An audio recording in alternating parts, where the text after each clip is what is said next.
Experiências da vida dos pais moldam o perfil genético das crianças.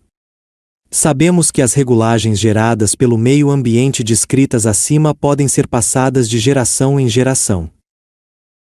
Um estudo importante publicado pela Universidade de Duke em 1º de agosto de 2003, sobre biologia molecular e celular, mostra por meio de experiências com ratos, que um ambiente rico pode ter influência mais forte que as mutações genéticas.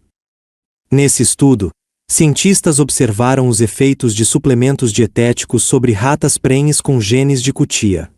Este tipo de rato costuma apresentar pelagem amarelada e obesidade extrema, o que o predispõe a doenças cardiovasculares, diabetes e câncer. Nas fotos acima, as irmãs cutias, fêmeas cutias de 1 ano de idade geneticamente idênticas. Suplementos metiladores da doadora materna alteram a coloração da pelagem de amarelo para marrom e fazem com que a incidência de obesidade, diabetes e câncer seja reduzida. Na experiência, um grupo de cutias mães amarelas e obesas recebeu suplementos ricos em metil do tipo encontrado em lojas de produtos alimentares: ácido fólico, vitamina B2, betaína e colina. Esses suplementos foram escolhidos porque muitos estudos mostram que o grupo químico metil está associado a modificações genéticas. Ao entrar em contato com o DNA, esses nutrientes modificam as características das proteínas cromossômicas reguladoras. Se elas se juntam ao gene e o envolvem, a carcaça de proteína não pode ser removida e as informações do gene não podem ser lidas. Assim, o DNA metilado pode impedir ou modificar a atividade do gene. Dessa vez, as manchetes de dieta supera os genes estavam corretas. Ratas que tomaram metiladores tiveram filhotes de tamanho e peso normais e pelagem marrom, apesar dos genes cutia que herdaram da mãe.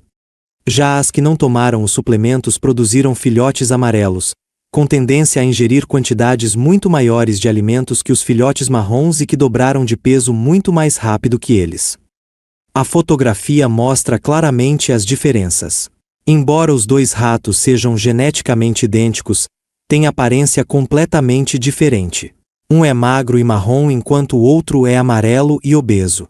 Outra diferença é que o amarelo é diabético enquanto o marrom é totalmente saudável. Outros estudos mostram que os mecanismos epigenéticos são um fator importante em diversas doenças, entre elas o câncer, os problemas cardiovasculares e a diabetes. Na verdade, apenas 5% dos pacientes de câncer ou que apresentam problemas cardiovasculares podem atribuir suas doenças a fatores hereditários. A mídia alardeou a descoberta do gene do câncer de mama, mas deixou de mencionar que 90% dos casos desse tipo de câncer não está associado a genes herdados. A maioria ocorre por alterações induzidas pelo ambiente e não por genes defeituosos.